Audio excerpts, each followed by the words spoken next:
Bonsoir à tous les Wikiders, je suis ravi de vous retrouver pour ce nouveau live startup sur Wikid. Ce soir, j'accueille José, Alain et Philippe, les trois associés d'Apartage.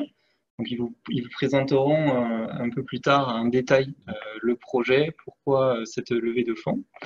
Voilà. Alors pour rappel, pour les Wikiders qui n'ont pas forcément l'habitude d'assister au live en direct, un petit rappel sur le déroulé. Une fois que cette introduction sera terminée, je vous laisserai, messieurs, vous présenter en 1 ou 2 minutes. Et ensuite, on passera une phase de présentation du projet où on présentera un support de présentation. Et ensuite, on enchaînera avec la session de questions-réponses habituelle. Donc, pour rappel, si vous désirez poser vos questions, donc c'est assez facile. Donc, normalement, tout en bas de votre écran, vous avez une bulle qui s'appelle QR. Voilà, donc il suffit de cliquer dessus, d'écrire votre question au clavier et ensuite de l'envoyer. Et voilà, donc dans un second temps, je me chargerai de vous les poser. Voilà, messieurs, je vous passe la main, je vous laisse vous présenter et ensuite on passera à la présentation. Très bien. Donc, avant tout, on souhaite remercier les Wikiders qui nous soutiennent depuis maintenant plusieurs mois. Merci de votre présence et nous sommes à votre disposition pour répondre à vos questions. Donc, moi, je vais me présenter, Philippe Humery, je suis le président de la société Apartage.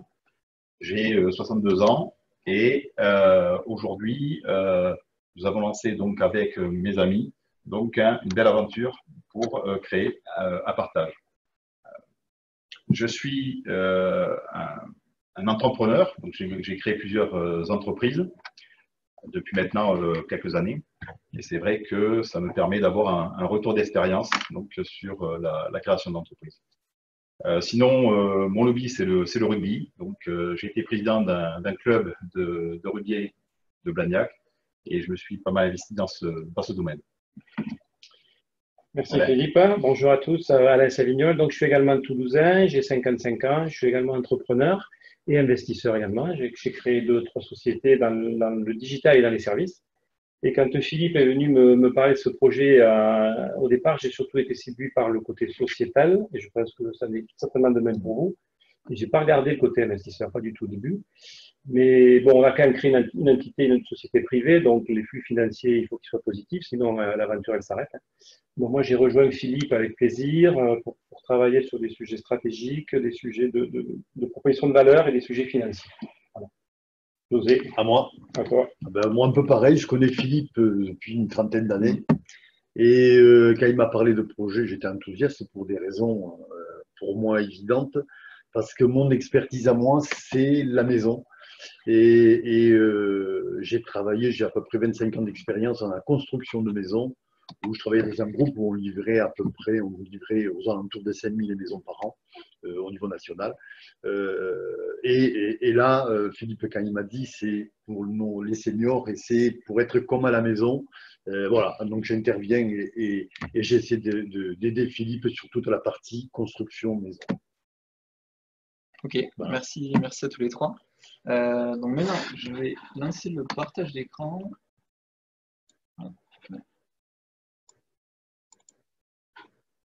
Voilà. Si jamais il y a un problème, n'hésitez pas à me le dire. Normalement, ça devrait être bien. Voilà, vous pouvez y aller, c'est bon. Oui, donc on va vous présenter donc, rapidement, parce que le but de la soirée d'aujourd'hui, c'est de répondre à vos questions. Et je sais que vous êtes nombreux donc à nous poser quelques questions. Donc on va laisser le temps, donc une grosse partie à la réponse de vos questions. Sinon, donc rapidement, on va présenter donc le concept. Alors nous créons donc des résidences-services non médicalisées. Donc pour des personnes qui sont fragilisées et isolées. Donc, ce sont des résidences à taille humaine. Donc, c'est le minimum de 16 personnes, maximum 24 personnes. Donc, la particularité de ces résidences, c'est qu'elles sont en colocation. Donc, c'est une différence avec les résidences sénoriales ou autres. Donc, ces personnes sont à 4 colocataires dans un logement. Donc, ces logements, donc, tout à l'heure, José vous en parlera plus dans le détail. Mais ce qui est important dans ce concept, c'est aussi l'accompagnement de ces personnes, de ces personnes âgées. Donc, une gouvernante hautement qualifiée est là pour les accompagner. Donc, elle est là non pas pour faire le ménage ni la cuisine, elle est là pour les accompagner à vivre normalement. Elle est véhiculée, donc elle a un 9 places qui permet de les amener donc, au marché, de les amener donc, chez le coiffeur, de les amener donc, faire des activités. C'est ce qui est le plus important. La gouvernante, et ça, il y a pas mal de questions qui m'ont été posées sur le forum, elle a un rôle, donc elle a deux rôles importants. Un rôle d'animatrice, mais aussi donc, un rôle de médiateur. Parce que comme vous le savez, donc, en colocation, donc, il faut des fois essayer de résoudre les petits problèmes ou les petits conflits. Donc, quand il y a un groupe de 4 personnes, il y a toujours un caractère fort. Et donc, la gouvernante est là aussi donc, pour calmer un petit peu donc, la relation avec les résidents. Quand un résident rentre dans notre résidence, bien sûr, il y a une étude personnalisée. Parce que, donc, il faut qu'ils continuent à vivre comme s'ils étaient à la maison. Donc, ils ont des habitudes, ils souhaitent continuer à faire certaines activités, et c'est pour ça qu'il y a une étude personnalisée et un projet individuel. Donc, ce qui est important pour nous, c'est que les personnes soient chez elles, et nous, on est à disposition. Ce n'est pas comme un EHPAD ou autre structure. Donc, on est là pour le service. Donc, nos habitats donc, sont connectés aussi pour plus de confort et de sécurité pour ces personnes. Un, c'est pour identifier les chutes, bien sûr, donc surtout dans les salles de bain, mais aussi, nous allons intégrer dans nos résidences un système de visioconférence. Alors, le système de visioconférence, c'est bien sûr pour la communication avec les aidants, donc, parce que c'est important que nos personnes âgées, nos résidents puissent rentrer en communication et rester en relation avec les aidants, mais aussi, de plus en plus, donc, il y a une demande de télémédecine. Donc, on va équiper nos résidences avec donc, des systèmes de télémédecine. Il est difficile aujourd'hui, et vous savez tous, donc, de prendre un rendez-vous chez un médecin et encore plus chez un spécialiste. Donc, nous allons intégrer avec notre partenaire Schneider Electric, qui nous accompagne aussi sur ce projet, donc des systèmes qui permettront aux personnes âgées, à nos résidents, de rentrer en contact avec un pôle médical. Alors, les services. Donc, les services, c'est des services tout compris. Donc, il y a, bien sûr, dans le forfait, donc des 1 750 €, donc ça, c'est le minimum.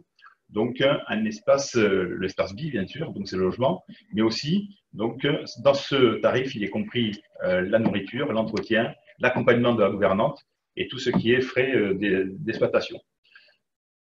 Après une étude donc, de marché, nous avons pu identifier le prix moyen d'un EHPAD qui est de 2 200 €. Donc, comme vous le voyez, donc, nous sommes moins chers d'au moins 20%. Ce qui est important, et notre objectif aussi, c'est d'être toujours moins cher qu'un EHPAD. Donc ça, c'est notre leitmotiv, donc à tous les trois. Je pense qu'il faut garder un certain équilibre, bien sûr financier, mais il faut absolument qu'on soit moins cher qu'un EHPAD. Donc, ce concept, ce process, donc, est accompagné aussi par la PAV.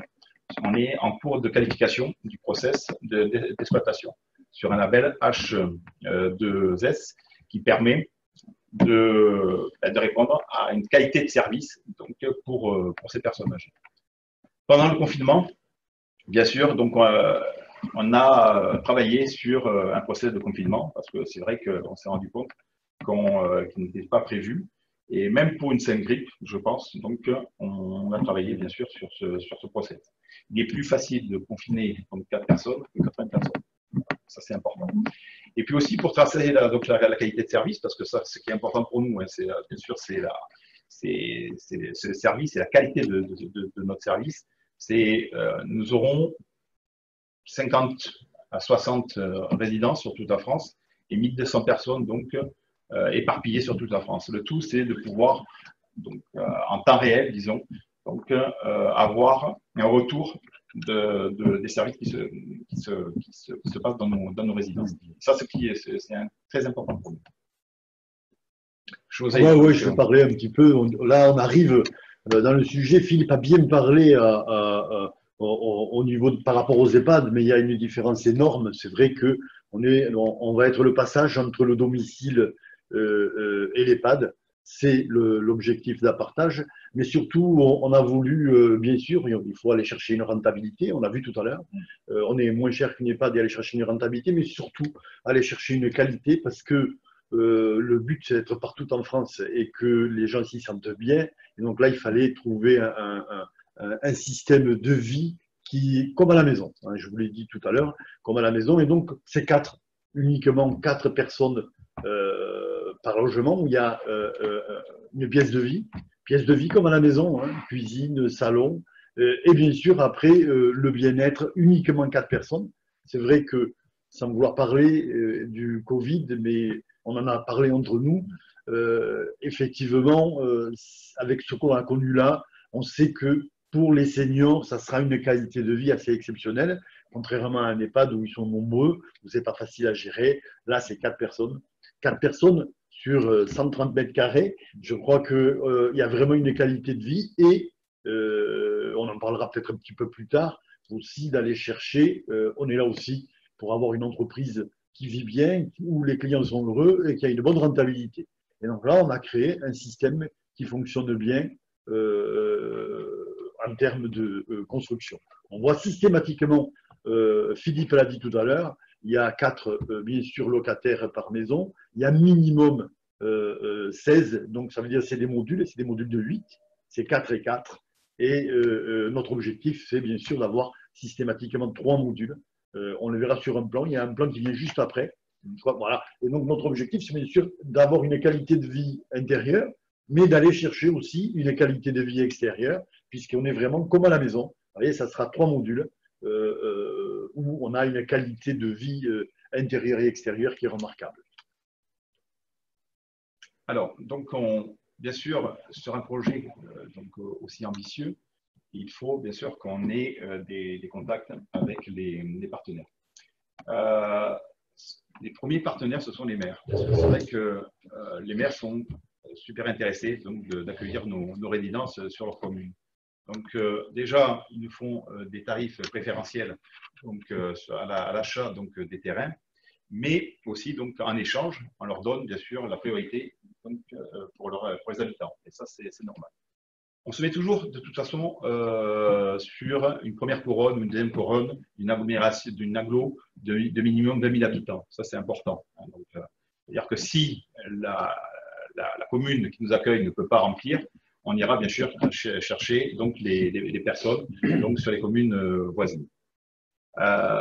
Les acteurs sociaux aussi donc, nous accompagnent, bien sûr les CCAS donc, des communes, mais aussi les bailleurs sociaux. Et là, nous avons quelques projets donc, avec des bailleurs sociaux, parce que déjà, par rapport donc, à la nouvelle loi sur le logement pour les personnes âgées, donc, ils ont des objectifs fixés par le gouvernement de pouvoir développer ce qu'on appelle l'habitat alternatif, et nous rentrons tout à fait dans ce secteur. Donc, c'est pour ça que c'est très important aussi de travailler avec les bailleurs sociaux. Mais aussi, donc, nos partenaires, qui sont aussi prescripteurs, c'est le pôle médical, parce qu'on s'installe toujours, donc, nos résidences sont implantées proche d'un pôle médical qui est infirmière, pharmacien, médecin. Et donc, bien sûr, ces personnes qui connaissent bien le territoire puissent nous envoyer, bien sûr, des résidents.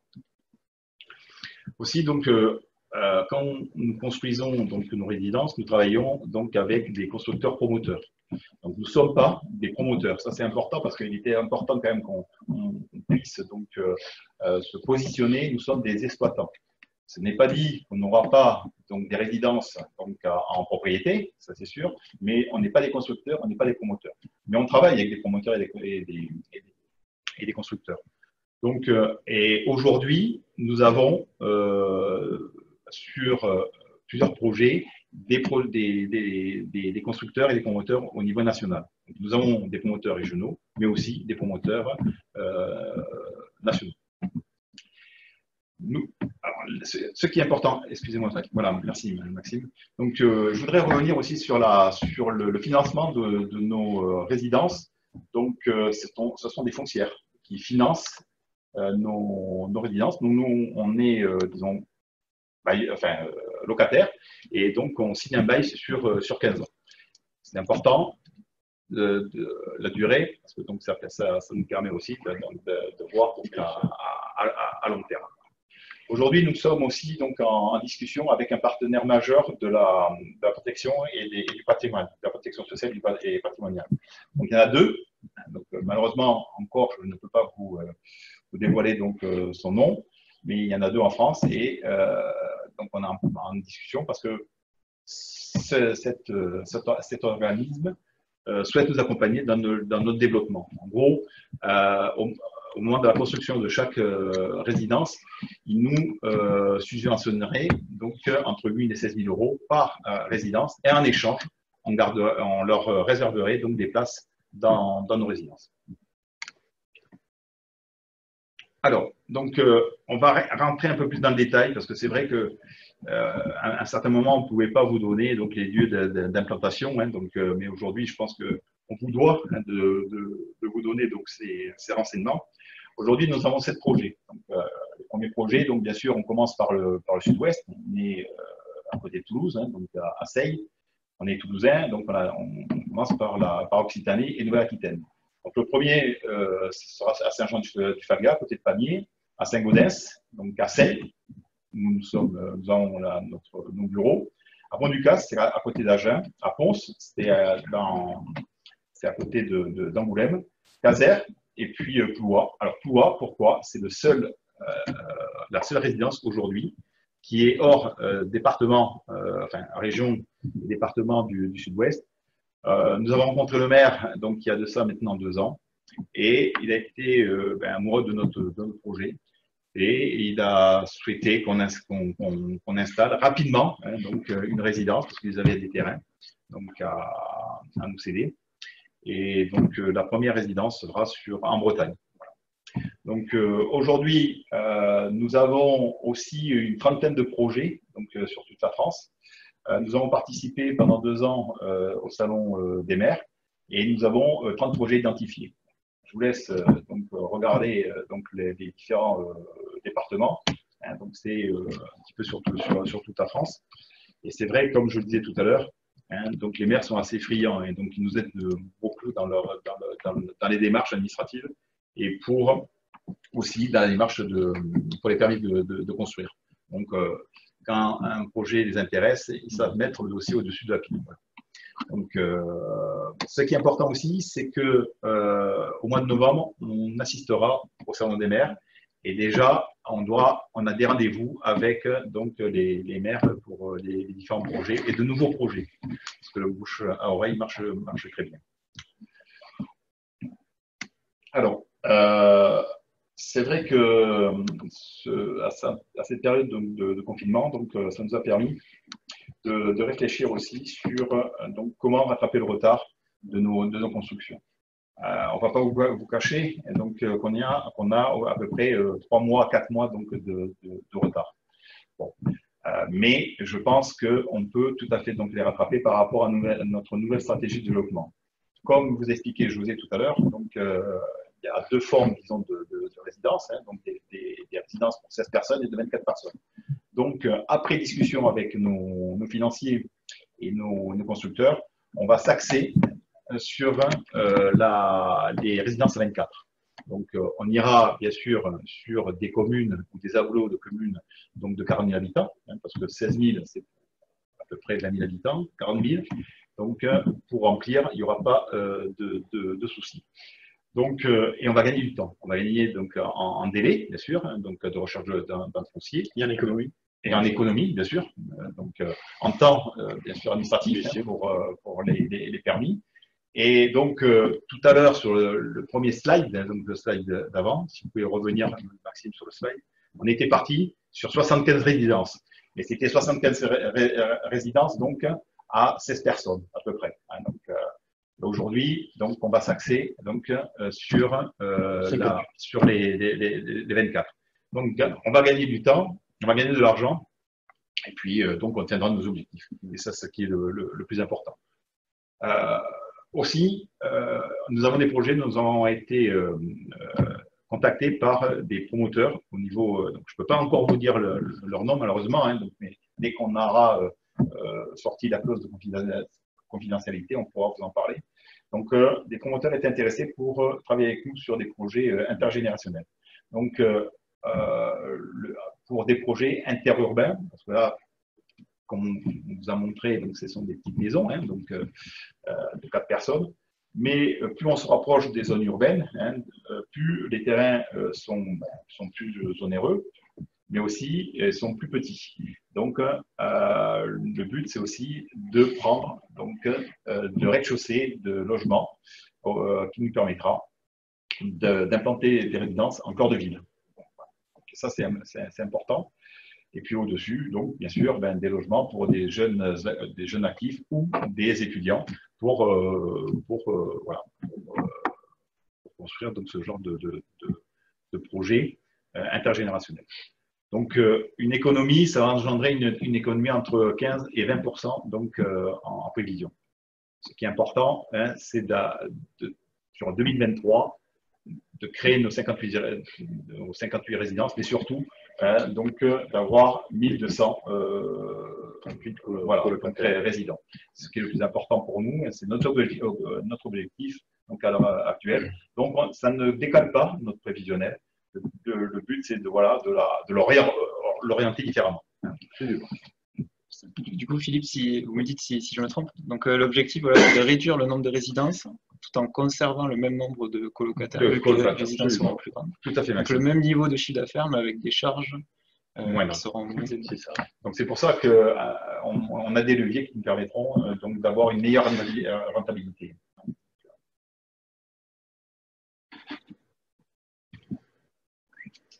Alors, ouais, 2 derniers slides sur lesquels on peut plus parler de finances, même si vous aurez certainement des questions sur ce sujet. En fait, on l'a évoqué en introduction, ce projet, il a quand même une particularité, c'est qu'il est quand même fortement sociétal. Donc, on est quand même vigilant là-dessus. Malgré tout, pour que ça continue, il faut bien qu'il y ait une profitabilité. Donc, là, vous avez quelques axes. Donc, ce qu'on va faire, on a déjà contractualisé avec une société sur laquelle on va acquérir un applicatif pour traiter évidemment tous ces coûts et tous ces résidents et tous les sujets qu'il aura traités. On a mis en place un process digital qui va nous permettre d'optimiser à la fois l'organisation, à la fois les coûts de structure. Voilà.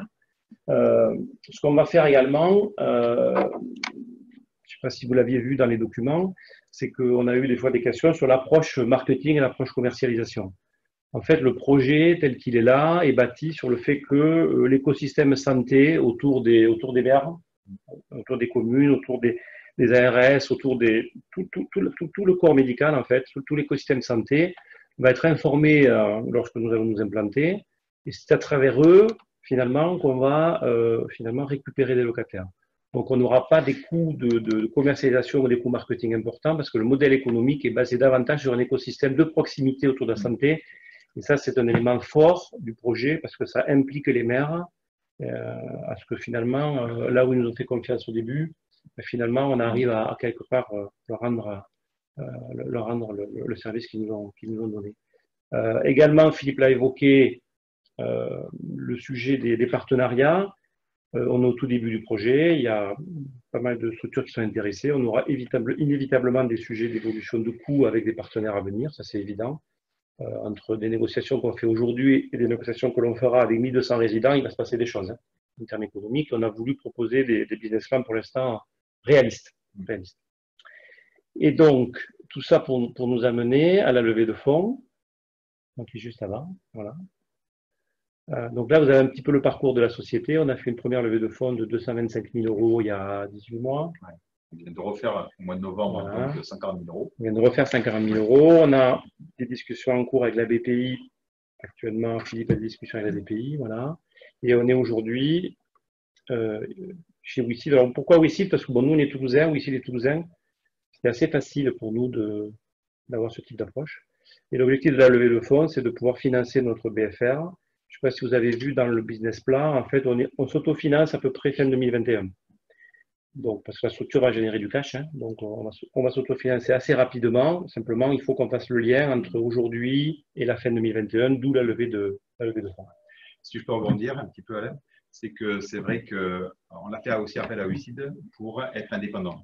Oui, tu as raison. Parce qu'on a eu pas mal de propositions d'investisseurs, donc même certains partenaires, anciens partenaires, qui souhaitaient plutôt nous accompagner, nous absorber déjà. Donc, mais c'est pour ça, c'est de pouvoir être indépendant pour garder donc cet état d'esprit qui est un petit peu la jeunesse, la genèse et la jeunesse aussi de notre projet. Voilà.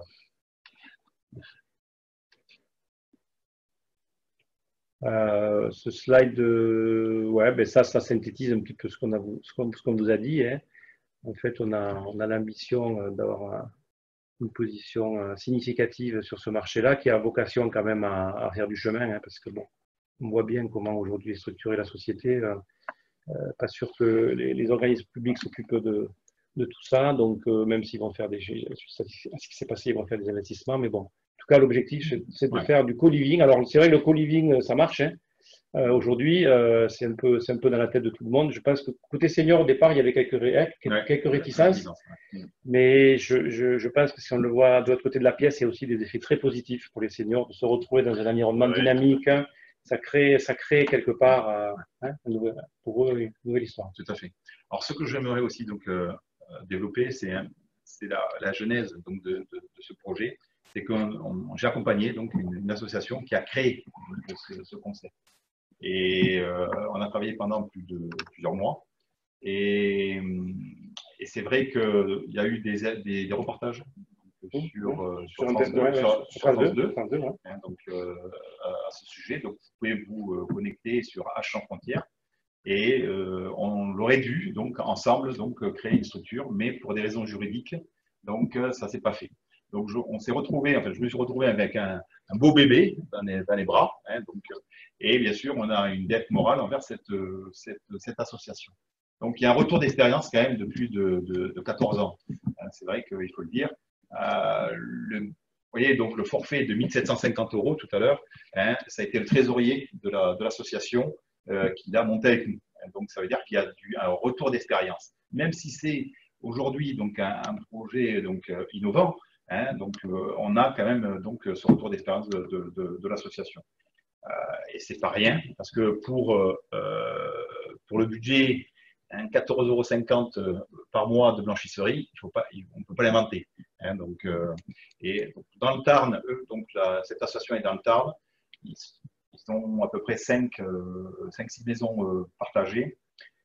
C'est un acteur quand même important. Donc, ils ont un EHPAD aussi. C'est quand même 200 personnes qui travaillent dans cette association.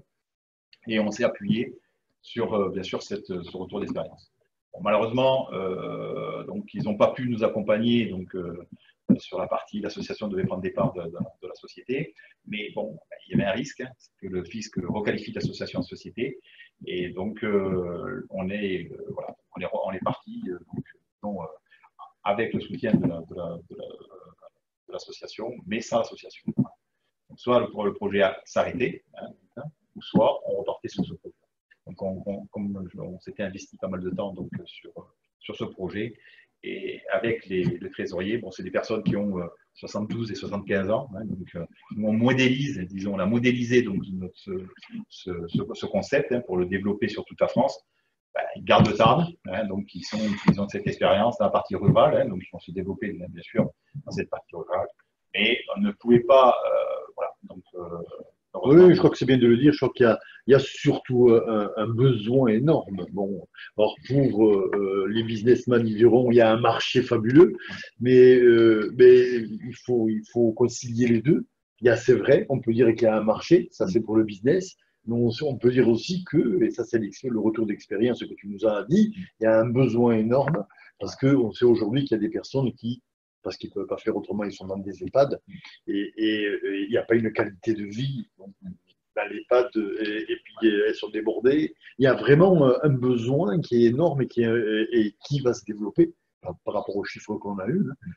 C'est un besoin qui va se développer dans les 10 ans qui viennent et c'est considérable. La première étude de marché, c'était 400 résidences sur toute la France. Et donc, on a un bel avenir. Donc, mais bon, prenons déjà nos objectifs donc, à 3 ans. On est prudent, donc Alain, c'est déjà de voir donc, à moyen terme, donc à 3 ans. Pour la suite, voilà, on déroulera. Ce qui est important, j'aimerais donc aussi souligner que le gouvernement accompagne actuellement ce genre de structure d'habitat alternatif et aussi donc nous donne des aides, des subventions, mais bon, on ne les a pas comptées dans le prévisionnel parce que bon, déjà rien n'est signé, donc soyons prudents. Et la politique, ça change. Oui, la politique, ça change. On compte plus sur vous dans l'immédiat. Ok, merci messieurs pour cette présentation complète. Donc maintenant, on va arrêter le partage d'écran. On va revenir ici dans nos bureaux. Hop, je vais ouvrir les questions-réponses. Donc, pour rappel, voilà, si vous voulez poser vos questions, vous avez l'onglet Q&A qui se situe tout en bas de votre écran. Et ensuite, je me chargerai de les poser José, Alain et Philippe. Donc, on va commencer peut-être par une première question sur les résidents que vous pouvez accueillir. Jusqu'à quel stade de dépendance vous pouvez accueillir les futurs résidents? Alors, donc, on peut accueillir les résidents, si vous connaissez donc la grille donc de GIR, à partir de GIR 4, c'est-à-dire des personnes qui sont fragilisées. Comme je l'ai indiqué, nous ne sommes pas médicalisés. Ça, c'est important. Donc, mais ce n'est pas parce qu'on n'est pas médicalisé qu'on ne travaille pas, bien sûr, avec les partenaires. Et surtout aussi dans le parcours de vie. Donc, on accompagne après, si la personne donc, tombe malade, on l'accompagne donc, en EHPAD. C'est pour ça que dans notre projet, dans notre process, il est important, on ne peut pas se mettre à implanter nos résidences à plus de 10 km d'un EHPAD. Parce qu'il y a une proximité importante pour accompagner, si besoin, donc nos résidents en EHPAD. Okay. Mais c'est du GIR 4, puis après, bon, des personnes qui sont voilà, isolées souvent. D'ailleurs, on a une question un peu liée à ça sur la durée du séjour. Est-ce que vous savez à peu près identifier quelle est la durée? Alors, le retour d'expérience, donc aujourd'hui, c'est 5 ans, 5, voire même plus. Mais donc, la moyenne, c'est du 5 ans. C'est-à-dire que nos résidents rentrent à 80 ans. Donc, voilà. Et il y a des personnes qui peuvent avoir 92 ans. Donc, dans l'association, il y a une personne, ça fait 10 ans même qu'elle est dans cette résidence. Ok. Ensuite, on a une question, je vais me charger d'y répondre, qui est sur la valorisation de la société. Alors, je vais y répondre parce que donc cette information elle reste réservée aux WeSeeders qui ont un compte validé sur la plateforme. Donc, ce live, il est public, donc on ne pourra pas rentrer dans les détails. Du coup, ce que je vous invite à faire, c'est de nous envoyer un mail directement à supportclient@weseed.com au singulier et on se chargera d'y répondre en détail. Ce sera plus simple. Ensuite, une question de Franck. Les colocataires entrants sont-ils cooptés par les résidents vivants déjà sur place? Alors non, donc ils ne sont pas cooptés, mais ils peuvent être cooptés. Le but, c'est qu'ils soient cooptés donc, dans l'avenir. Mais dans les premiers, non, ils ne sont pas cooptés. Mais il y a une période d'essai. Donc, parce que bon, bien sûr, donc, on est accompagné par une psychologue, donc, par un gériatre, qui sélectionne donc, les personnes qui rentrent dans nos structures. Ok. C'est possible pour des couples Alors non, c'est pas possible parce que ça marche pas.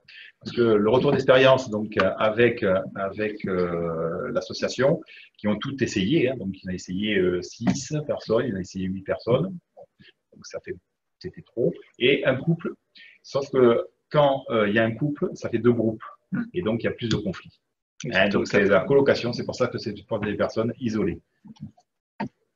Ok. Ensuite, une autre question de Franck. Le foncier est-il acheté? Alors, le foncier est acheté. Okay. Alors, pas par nous, donc il est acheté donc par une foncière, ou par des foncières Et nous, à terme, donc, on souhaite être propriétaire de quelques résidences. Donc, pour ce qui permettra de donner un peu plus de valeur au sein, en haut de bilan. Donc, vous pouvez peut-être rappeler qui c'est qui va se charger de construire, voilà, tous les différents intervenants, ça sera peut-être plus simple pour tout le monde. Oui, vas-y, je te laisse. Donc, bien sûr, il y a plusieurs constructeurs qui sont régionaux. Il y a certains, parce qu'on veut rester, comme je vous l'ai dit, donc indépendant. Il y a un promoteur immobilier qui souhaitait avoir l'exclusivité pendant 20 ans. Donc, on l'a refusé. Donc, il n'est pas question pour nous de donner l'exclusivité à un seul acteur. Donc, construit par un constructeur et une foncière qui finance. Okay. La foncière qui finance, le constructeur qui construit, et vous qui exploite. Voilà, et nous on exploite. Juste une remarque complémentaire par rapport à l'exclusivité qu'on a refusée, c'est que l'exclusivité, elle était garante évidemment d'un business certainement plus facile. Ah oui. Par contre, elle nous a enfermés dans un modèle économique, c'est-à-dire qu'en fait, il fixait des règles qui n'étaient peut-être pas compatibles avec le modèle économique auquel on veut adhérer, à savoir un prix qui soit compétitif. Parce qu'en fait, on maîtrisait plus le coût final. Et donc, mécaniquement, ça allait se répercuter sur le loyer. Notre objectif, c'est pas d'avoir des loyers qui soient très hauts, parce que sinon, on sort de la cible. C'est ça. On est quand même dans une cible de gens qui sont quand même plutôt avec des revenus, entre guillemets, modestes. On n'est pas sur des gens qui veulent des maisons VIP à Monaco. C'est pas la cible. C'est la raison pour laquelle l'exclu, on l'a évacué. Au niveau des constructeurs, notre objectif aussi, c'est d'avoir des constructeurs aussi par région. Parce que nous, on a construit le modèle, on était exigeant sur le modèle, mais après, je dirais, c'est des maisons et c'est assez facile à construire par des entreprises locales. Donc, l'objectif aussi, c'est de se rapprocher sur le local, ce qui nous permet, si on avait les moyens, de pouvoir en construire énormément simultanément, parce que justement, on n'est pas coincé avec un seul promoteur qui ne pourrait pas, lui, en construire beaucoup. Nous, on peut, si on pouvait, si d'un seul coup on avait beaucoup de permis, on pourrait en construire énormément, puisqu'on s'appuie sur un tissu de construction, de constructeurs locaux. Voilà. Okay. Est-ce que j'ai bien répondu? Je pense. Et juste un dernier point, parce qu'on a fini la boucle. On a également eu la question, en fait, par rapport à des concurrents. Nous, on construit des maisons. On ne construit pas des résidences de 85 appartements. Donc, la mécanique financière n'est pas du tout la même. Les projets, la durée des projets, etc. Des maisons, bon, tout le monde a plus ou moins un jour essayé de construire sa maison, avec un promoteur ou pas, mais une maison, ça reste une maison. Ce n'est pas une résidence avec 5 étages et avec 100 appartements. C'est une maison. Ok, merci. Donc, on va poursuivre. Donc Franck qui pose encore une autre question. Les contraintes écologiques sont-elles prises en compte? Oui, bien sûr. Aujourd'hui, par rapport déjà au changement de climat, donc c'est important. Je laisse peut-être José en parler. Oui, alors il y a déjà obligatoirement, on est dans tout ce qui est réglementation, donc c'est la réglementation environnementale 2020, ce qu'on appelle la RE 2020. Ça, il faut le respecter, mais en plus, on s'adapte sur chaque secteur. Comme l'a dit si bien Alain, c'est des maisons, et les maisons, elles ressemblent, je dirais, au secteur sur lequel on va construire. Et on tient toujours compte, bien sûr, de tout ce qui se fait aujourd'hui en termes de qualité, sécurité, de bien-être. Donc, on ne va pas beaucoup plus loin que les normes, sauf sur, je dirais, la sécurité, mais on est tout le temps sur des normes environnementales qui sont la base d'aujourd'hui. On ne va pas aller beaucoup plus loin.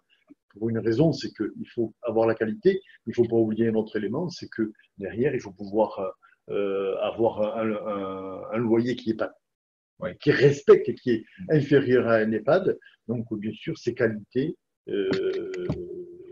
respectées, mais à un coût raisonnable. Ok. Ensuite, une autre question, je vous la lis. Bonjour, comment vous placez-vous par rapport à AGV qui a créé 50 colocations dans le même créneau avec le même public cible, le même nombre de colocations? Et je crois que j'avais une deuxième question par rapport à AGV. Non, finalement, c'était 2 fois la même question. Okay. Alors bon, AGV, je les connais bien parce que j'ai visité une de ces résidences donc dans le Haut-Rhin. Donc, ça a été important hein, déjà de savoir qu'est-ce que était organisé. Alors c'est un petit peu différent à GV parce qu'ils prennent, disons, en GIR déjà 2-3, hein, donc c'est des personnes qui sont malades. Hein, la gouvernante vit au-dessus donc, de ces maisons et 24 heures sur 24. Voilà. Hein, parce que c'est des personnes qui ont besoin d'accompagnement, de soins. Hein, donc ce sont des infirmières ou des aides-soignantes. Nous, c'est pas du tout le même, disons, profil donc, de résidents. C'est complémentaire. Voilà. Et c'est vrai que donc, AGV s'est bien développé. Hein, donc, bon, j'ai eu la chance de visiter donc, de leur résidence. Ok. Et du coup, par rapport aux EHPAD, vous considérez plutôt comme concurrents ou complémentaires? Alors, on est complémentaires de l'EHPAD. Hein, c'est pour des personnes qui ne sont pas malades et qui malheureusement, donc, aujourd'hui, il n'y a pas beaucoup de structures donc, pour les accueillir. Donc, rendre un EHPAD. Et c'est là que le concept prend tout son sens. C'est que ces personnes-là qui se retrouvent entourées de malades, elles font des primes, souvent ne mangent plus. Et puis, des fois, elles décèdent avant que certaines personnes malades. Donc, c'est pour ça que ce concept a été créé pour pouvoir les mettre dans un endroit, donc dans un logement adapté pour eux et être accompagnés pour qu'ils puissent continuer à vivre normalement. C'est ça qui est le plus important. Continuer à vivre normalement. Et pour compléter ce que dit Philippe, en fait, pour pas qu'il y ait d'ambiguïté, en fait, si on considère que l'âge moyen c'est 80, ouais. À 80 ans, on n'est pas en pleine forme. Hein. Quand on dit pas malade, ça veut dire être autonome. Ça ne veut pas dire que tous les jours, il n'y aura pas son infirmière qui viendra la voir ou son médecin. Hein, pour qu'il n'y ait pas d'ambiguïté. Ça reste des gens à domicile. À domicile. Il y a des gens qui sont autonomes, donc qui sont aujourd'hui soit seuls, ils sont seuls chez eux, soit des gens qui veulent retrouver un lieu de vie. Ouais. Mais on est sur un état de maladie qui est beaucoup plus avancé. Donc on n'est pas concurrent, ne traite pas les mêmes personnes. Non, du tout. Aujourd'hui, on est partenaire des EHPAD. On répond, et tu l'as dit au début, Philippe, on répond à un réseau aussi aujourd'hui de société qui est l'isolement. Hein, donc, on peut être en bonne santé et isolé. Voilà.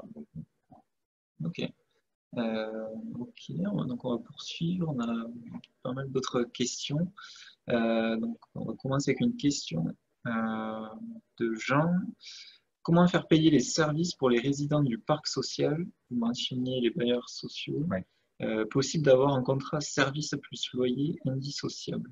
Non, donc il y a le loyer donc n'est pas indissociable, mais comme le bailleur social donc n'a pas une ambition de gagner, bien sûr, donc, une ambition de gagner de l'argent, donc déjà sur la partie construction, hein, donc c'est rien que par rapport au financement, c'est-à-dire que le loyer sera moins important pour le résident. Okay. Donc ça va baisser bien sûr donc, son forfait. Ok. Ensuite, une question plutôt pour José. Y a-t-il des lieux de vie communs pour l'ensemble de la résidence ou seulement par module de 4? Alors, ce que je peux faire, je peux remettre. Oui, on peut remettre, mais je peux répondre. On a dit comme à la maison. Alors, c'est uniquement par maison. Hein, donc, il y a le lieu de vie tel qu'on l'a vu sur le plan. J'y reviens. Voilà, donc là, c'est vraiment par maison. On le voit, hein, donc on voit qu'on peut communiquer entre deux maisons. Donc là aussi, avec le retour d'expérience, on sait très bien que au niveau des 8, ils se retrouvent souvent, soit pour jouer aux cartes, soit pour manger. Pour manger ensemble à midi. Voilà, donc ça, ils se retrouvent souvent. Après, non, on a bien dit qu'on était comme à la maison. Donc ça veut dire qu'on n'est pas loin, on est dans des petites villes, hein, où il peut y avoir tout ce qui existe en termes de vie sociale dans une petite ville. Et bien sûr, il est prévu au niveau, mais ça Philippe en parlera beaucoup mieux que moi, au niveau de la gouvernante, on les accompagne sur les lieux de vie et les sorties, mais on est vraiment comme à la maison. On n'est vraiment pas dans l'EHPAD et on n'est pas dans une salle des fêtes, on est comme à la maison. Et c'est vraiment une demande et c'est un besoin. C'est ce qui n'existe pas aujourd'hui. Okay. Voilà. Donc on a vraiment un lieu commun, mais au niveau des maisons, il y a la partie vie par maison. Il n'y a pas de hall commun pour se retrouver et faire la fête. Ok, alors je vais arrêter le partage d'écran et on va poursuivre avec les questions. Hop. Donc tout à l'heure, vous avez mentionné un tarif moyen prévu de 1750 €, si je ne me trompe pas.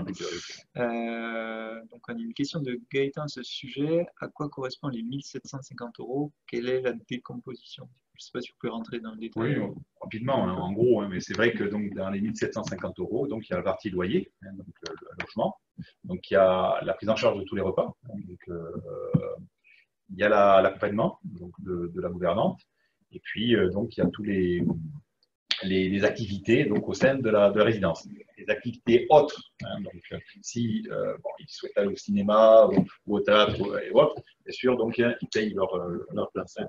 Et tous, c'est un forfait global donc, de 1750. Alors il faut savoir quand même, il y aura un tarif différentiel, disons, par résidence, parce que ça dépend des régions. Parce que comme souvent aussi ce sont des repas portés, le prix des repas portés sont différents par rapport aux différentes communes. Ça peut aller de 5 € jusqu'à 10 € hein, dans le coin, c'est 10 € un repas porté. Donc vous voyez, donc ça change pas mal. Je crois que la moyenne c'est ça. Mais voilà. Donc tout état de cause, c'est inférieur à une EHPAD. Ah oui, oui, bien sûr. Ok. Alors, toujours par rapport au loyer, une question d'Olivier. Est-ce que le locataire paie un loyer et des prestations séparément? Non, c'est tout compris. C'est comme dans un EHPAD, hein, donc c'est un forfait full inclusif. All inclusif. All inclusif. Voilà. All inclusif. Ensuite, une autre question.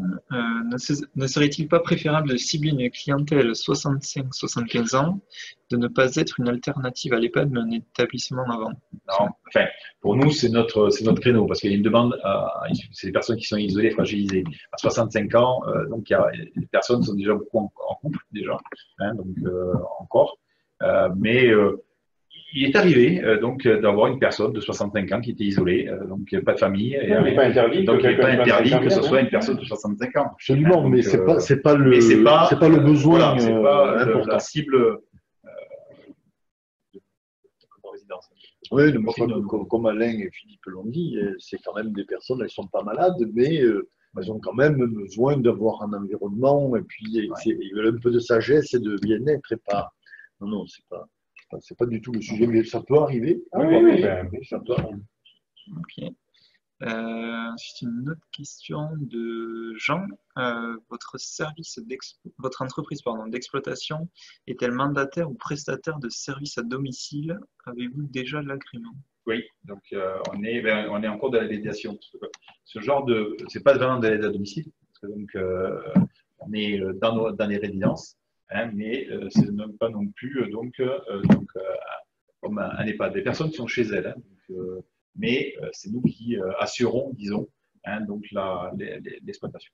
Ok. Et on avait une question similaire de notre. Ils sont locataires, hein, ils sont chez eux. Hein.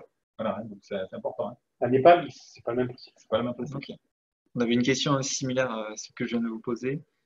Bon, je vous la lis quand même.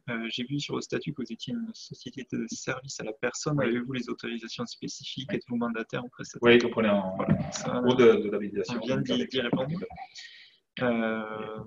Et aujourd'hui, donc, on est en train de déposer un dossier, donc, mais là, il faut le faire par département, hein, donc, hein, pour l'APA, hein, pour être, disons, que des personnes puissent toucher l'aide à la personne.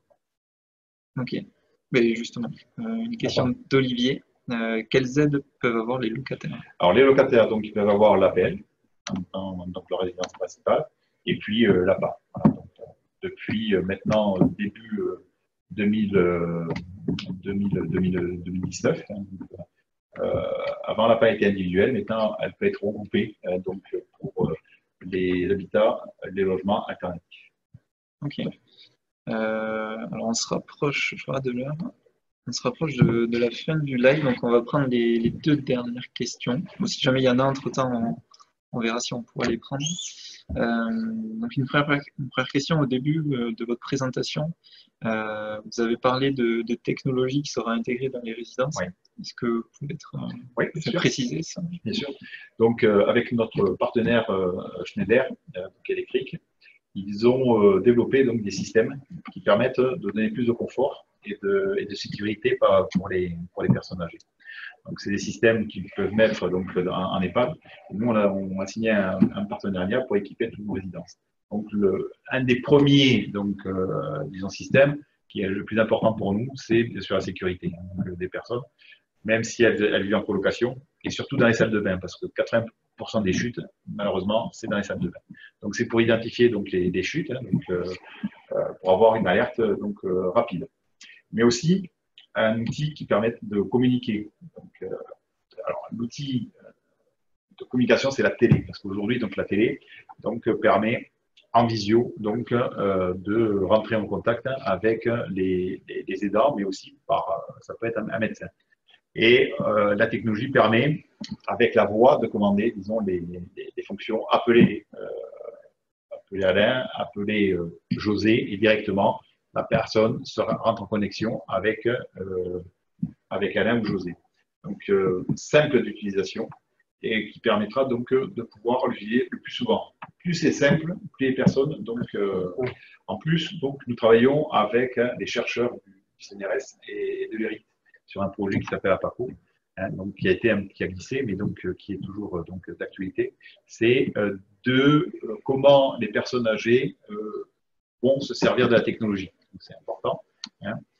Et quelle technologie on doit intégrer dans nos résidences. Parce que des technologies, il y en a pas mal. Donc, le but, c'est pas d'équiper nos résidences de toutes les technologies, c'est d'équiper les technologies qui permettront de rendre donc, un service ou donc d'assurer une sécurité. En plus, donc, sur ce projet APACO, il y a la partie technologique, mais aussi la partie humaine. Et les chercheurs donc, vont travailler aussi sur comment vivent les personnes en colocation. Voilà. Parce qu'aujourd'hui, il n'y a pas assez, disons, de retours, il n'y a pas de publication dessus encore, comment vivent ces personnes, et donc à grande échelle, je veux dire. Et donc, c'est important qu'ils puissent nous donner aussi donc, un retour donc, de leurs études. Donc, ils vont suivre donc, un groupe de personnes, comment elles vivent donc, entre elles. Donc, ce projet donc, est soutenu aussi donc, par des professionnels du vieillissement. Ok. Ok. Donc on va poursuivre avec une autre question. Connaissez-vous les résidences autonomie qui sont assez similaires sur le public cible? Alors, donc il y a les résidences autonomie. Donc il y a bien sûr, il existe donc plusieurs, mais souvent ce sont des appartements. Donc ce sont des résidences où soit c'est des studios ou des terrains. Donc les personnes ne vivent pas vraiment en colocation. Donc elles partagent donc bien sûr des biens communs, donc, mais elles vivent quand même donc dans un appartement. Donc, et souvent l'isolement y est toujours, parce que des fois les personnes ne vont pas vers les autres, ça dépend des caractères. Que là, par rapport à la configuration de notre process, ils sont un petit peu obligés donc de participer donc à cette vie et ça leur permet de se stimuler aussi donc, par rapport donc, à cette vie en commun. Donc, en gros, ils forment un cercle bienveillant donc, entre eux. Mais bon, il y a bien sûr toujours, comme je le disais tout à l'heure, des heurts. Qui c'est qui m'a piqué mon jus d'orange, qui c'est qui m'a mangé mon yaourt, mais c'est la vie. Et c'est pour ça que le rôle de la gouvernante, c'est important qu'elle soit là pour gérer ce genre de petits problèmes. Ok. Alors là, on a une question un petit peu plus précise sur le business plan qui est sur votre page. Je crois que la question a été posée en commentaire, que vous aviez répondu. Dans le business plan, le poste achat de MP matières premières, je suppose, représente la majeure partie des charges. Qu'est-ce qui est compris sous ce terme? Après, peut-être, je vous laisse répondre brièvement, mais si vous voulez plus de détails sur ça, j'ai répondu à cette question juste avant de venir. Voilà, donc c'est sûr. Mais je ne suis pas rentré trop dans le détail parce que j'étais un peu pressé, mais je vais rentrer un peu plus dans le détail. Donc, c'est vrai que dans cette masse donc de matières premières, c'est vrai que le terme n'est pas bon, c'est toutes les charges, disons. Donc, et bien sûr, il y a le loyer, il y a toute la partie nourriture, il y a toute la partie assurance, toutes les charges. Mais aujourd'hui, ce qui est important, c'est de pouvoir donc s'axer sur des leviers qui nous permettront d'avoir une meilleure rentabilité. Parce qu'on n'a pas voulu se raconter d'histoire, on n'a pas voulu faire des plans sur la comète. Hein, donc, il faut savoir quand même que sur la levée de fonds, la première levée de fonds, il y a des personnes qui nous ont accompagnés. Hein, c'est des personnes qui croient beaucoup au projet, qui ont investi plus de 100 000 euros pour certains. Et c'est vrai qu'on leur doit donc une transparence. Et on devra aussi donc cette transparence aussi aux WISeeders. Et donc, on pourra vous rentrer dans le détail. Si vous le souhaitez, on pourra vous donner donc des informations. Alors aujourd'hui, comme disait Maxime, hein, donc c'est un petit peu particulier parce que c'est quand même ouvert à tout le monde. Hein, donc n'hésitez pas. Donc, on rentrera un peu plus dans le détail. Et demandez mon numéro de téléphone. Hein, donc, oui, nous, on peut faire la mise en relation. Voilà, vous pouvez me faire la mise en relation et je vous répondrai donc directement. Ok. Donc, il nous reste deux petites questions. La première, il y a une autre question qui vient de se rajouter, donc je vais vous la poser. Si vous avez des baux de 15 ans, comment allez-vous gérer le plus long terme, augmentation de loyer, par exemple? Pardon, excusez-moi. Si vous avez des baux de 15 ans, Oui. comment allez-vous gérer le plus long terme, augmentation de loyer? Donc c'est l'indice, hein, c'est l'indice INSEE. Hein. Donc, à un moment, comme toutes les locations, hein, donc, et puis le courant, la vie que donc l'augmentation, donc c'est réglementé. Hein, donc, okay. Là, on rentre carrément sur la partie réglementation donc de l'indice INSEE. Il y a un IRL, ça s'appelle, je crois, exactement, indice révision loyer. Voilà, révision loyer, et puis c'est pareil par rapport à la vie. Hein, c'est ça la question, on ne sait pas, mais en tout cas, la progression du loyer va se faire faire comme ça. Ouais, je suppose que c'est ça. Je ne sais pas si c'est ça la question, mais en tout cas, l'IRL, c'est ce qui fonctionne. Ok. Une question, je vais y répondre en partie. Vous êtes à l'heure actuelle à quel niveau de la levée de fonds? Si le but de la levée de fonds n'est pas atteint, quel avenir pour le projet, pour les investisseurs? Alors moi, je vais répondre sur la première partie. Donc là, à ce jour, je crois qu'on est à 150 000 euros. Donc on a un montant minimum fixé qui a été fixé au cours de notre audit, qui lui était établi à 300 000 euros. Voilà, donc là on a constaté depuis les derniers jours, et puis là on espère aussi avec le live, la reprise, que la dynamique va reprendre. Et voilà, parce qu'on a eu, il faut savoir qu'on a eu un vote vraiment très très très bon. Ouais, 960 000 euros hein, d'intention de vote, donc c'est quand même. Voilà. Après on sait que les WISeeders en général décident d'investir sur toute la durée de l'investissement. Okay. Voilà, après je ne sais pas si vous voulez compléter. Non, de toute façon, donc, ça dépend donc du montant. De toute façon, je pense que par rapport donc au projet, on a besoin de 300 000 euros hein, donc aujourd'hui. On sait qu'il y a des investisseurs qui mettront, parce que nous on appelle directement donc un ticket à 50 000 euros. Bon, voilà, donc il a posé une question. Est-ce que s'il n'y a pas la levée de fonds, est-ce qu'on continue? C'est ça? Ah oui, bien sûr. On continue. Ah oui, tout à fait. Moi, je pensais que c'était par rapport au montant. Non, on continue, bien sûr. On perdra peut-être un peu d'autonomie, mais voilà, oui. Puis voilà, le projet ne s'arrête pas. La collecte n'est pas encore finie. Donc maintenant, on espère que la route qui a été choisie avec vous, c'est celle qui nous va le mieux. On espère qu'elle va fonctionner. Mais si elle ne fonctionne pas, il y en aura d'autres. Je l'espère aussi que ça fonctionne. Et on va terminer avec une dernière question. Je vous la lis. J'aime vraiment votre projet. Avant d'investir, je voudrais savoir quels sont vos principaux problèmes, risques. Alors, donc, problème, risque. Aujourd'hui, c'est bien sûr c'est de maîtriser donc la gestion et l'exploitation. Donc, ça c'est important, c'est pour ça qu'on va, comme disait Alain, donc s'équiper d'outils performants par rapport donc à la gestion de l'exploitation, parce qu'on va brasser quand même pas mal de flux, et le tout c'est d'être très précis et pouvoir ressortir une rentabilité. Et ce projet-là, c'est de garder l'équilibre entre un projet sociétal et puis bien sûr une rentabilité. Voilà.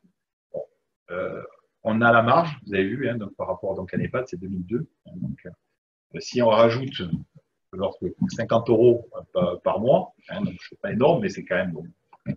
Et vous multipliez par 1200 personnes, hein, multiplié par 12, ça fait voilà, une très très belle rentabilité. Donc, le but, c'est de trouver le bon équilibre. Pour nous, c'est essentiel. Donc, comme je le disais, donc, on a une dette morale aussi donc, par rapport à cette association qui nous a accompagnés. C'est important de pouvoir donc, maîtriser ces coûts.